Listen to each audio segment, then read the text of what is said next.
อนเปิดห่มอยู่ข้างจำนกหมอปันอ่อนเสือจอมลำต้นกิ่งก่อนห้องข้าวจึงในมึงมองแงวข้าวแห้งข้าวผลปนข้าวกัดปอหอดเพียวยาวด้วยเมืองตั้งเล่ามองโมตันเลยตั้งคอความหมายล้มฟัดทองลิวหามือก่อนแกนอนตูงคอนสายามเลี้ยวในใจมีเมืองลาตอกไว้ห้องเก่าหักนางเลก็มองเปิงอยู่ไหนเจอติดน้ำตาไหลยามมองใครปันหอบวันยาว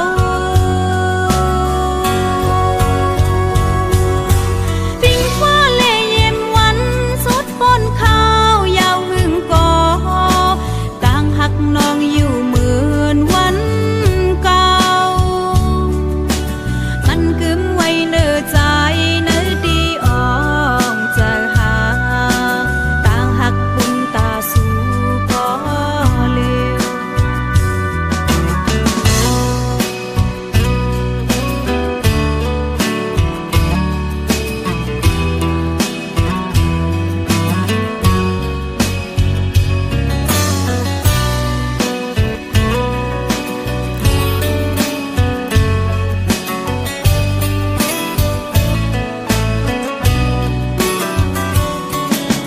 มองวันใจดีมา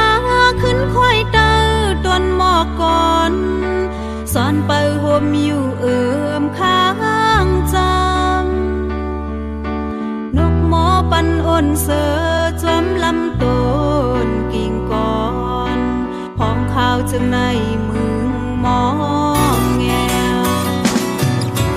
ข้าวแห้งข้าวผลปนข้าวกัดปอหอดเพียวยาวด้วยเมืองตั้งเล่ามองโมตันเลยตั้งคอความหมายล้มฟัดทองลิวหามือก่อนแกนอนตูงคอนสายามเลี้ยวในใจมีเมืองลาตอกไว้ห้องเก่าหักนางเล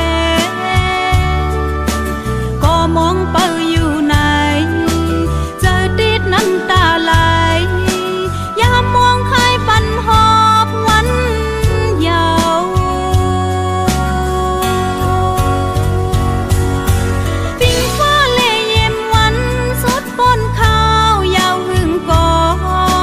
ต่างหักน้องอยู่เหมือนวันเก่ามันกึมไว้เนื้อใจเนื้อดีอ่องจะหานางไว้ปุ่นตาสู่ก็เลว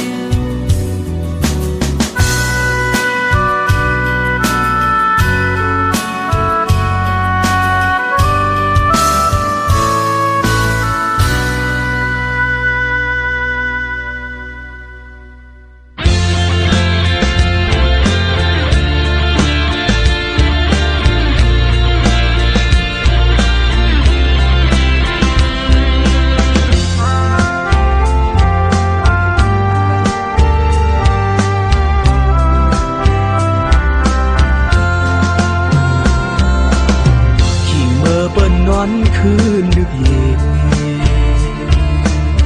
คือเดเป็นลาบซึ่งนางเปิ้นโน้นน้อยขี่เสยย้อนสัตว์บ้านนอนปีเฮา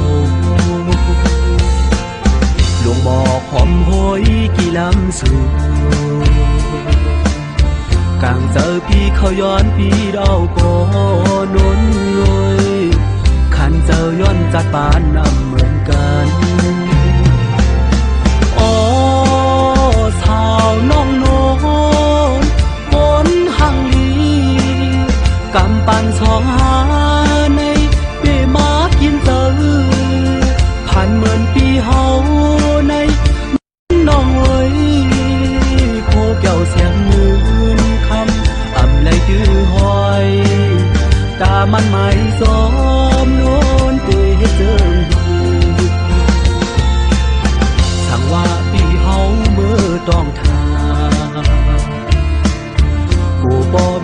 นเกียมพร้อมใจไหล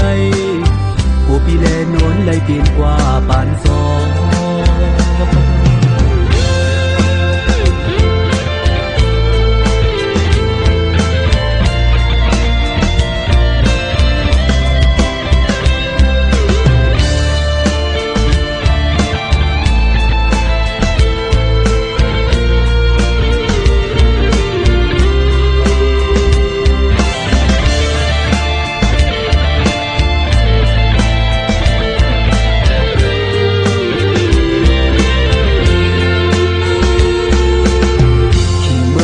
นอนคืนวิธี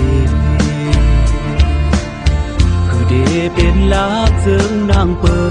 นโน้นนวยขี่เจอย้อนจัดปานนอนพี่เฮาลงหมอหอมหอยกี่ลำสูกังเจอปีเขาย้อนปีเราก็นนนวยขันเจอย้อนจัดปานนำเหมือนกันสาวน้องโนนคนหังลีกำปันสองหาในเปมากินเจอผ่านเหมือนปีเฮาในโนนน้องเอ้ยโคเกี่ยวเสียงเงินคำอ่ำในคือหอยตามันหมายซ้อมโนนเปเจอว่าพี่เฮาเมื่อต้องทาผู้ป่อแม่นนเกียอำพรสายไหลผู้พี่แลนนไหลเปลี่ยนกว่าปานสองอ๋อสาวน้องโนนคนหังลีกำปานสองหาในเปมากินเจอผ่านเหมือนปีเฮาในโน้นน้องเอ้ยโคแก้วเสียงเงินคำอ่ำไหลคือหอยตามันไม่ซ้อมโน้นเตเจิงสั่งว่าปีเฮาเมื่อต้องทาผู้ปองแม่โน้นเกียอำพร้อมสายไหลผู้พี่แลนนไหลเปลี่ยนกว่าปานสอง